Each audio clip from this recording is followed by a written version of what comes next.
game was moving faster than you could keep up with in your mind. The other extreme being like, the game's moving so slowly, you can see what's happening, you can tell what's going to happen next, you're kind of bored waiting for the game to play itself out.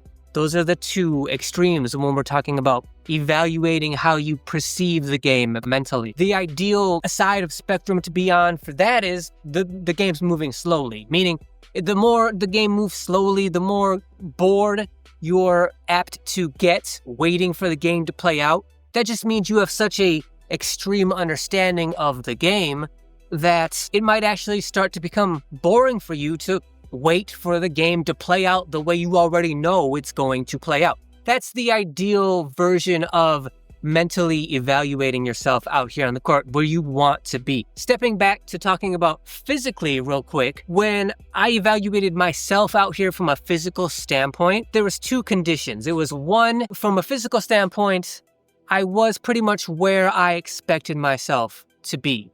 My standards are really low, being super retired for such a long time, playing against people who are more than half my age. My standards are really low, but I did think that I played as well as I could realistically, physically expect myself to play. When it came to mentally evaluating myself, the two conditions I'm talking about are when I was waiting, like if I'm on defense and I'm waiting for the other team to make their move. So the other team is setting up their offense, trying to decide what they're going to do offensively while I'm waiting for them defensively. As they're setting up, I am watching them, I'm waiting them, I can see what they're doing, and because of my understanding of the game, I can see what they're trying to set up to do. I don't know them, I don't know their playing style or their strategic style as players, but if I do have any kind of talent as a basketball player, it's on the mental end. I always say I would be a much better coach than I ever would be a player.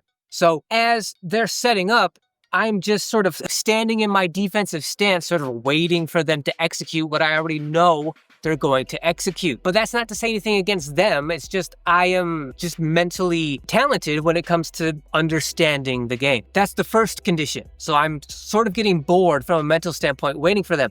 The second condition is once they actually started executing and applying the strategy they were trying to execute, then mentally, that's when it seemed to speed up. So it's like slowly waiting for them to execute, and then bam, they're executing. And that's because, from a mental standpoint, everything's moving in slow motion for me. But from a physical standpoint, once they start actually executing, and because I'm so under-conditioned and they're half my age, once they started imposing themselves physically, that's when the game sped up for me mentally, because physically I couldn't keep up, and because of that, mentally the game accelerated in those quick moments. So the game mentally moved slowly for me until action actually picked up, and then it was like, okay, I know what they were trying to do. I can see and understand what they're actually doing right now in the present as the play is starting. But because physically I can't keep up, mentally the game is starting to fly by. Whereas like in the past, if I were still young and an active player, as the play was developing, the play itself would still be moving in relative slow motion in my mind.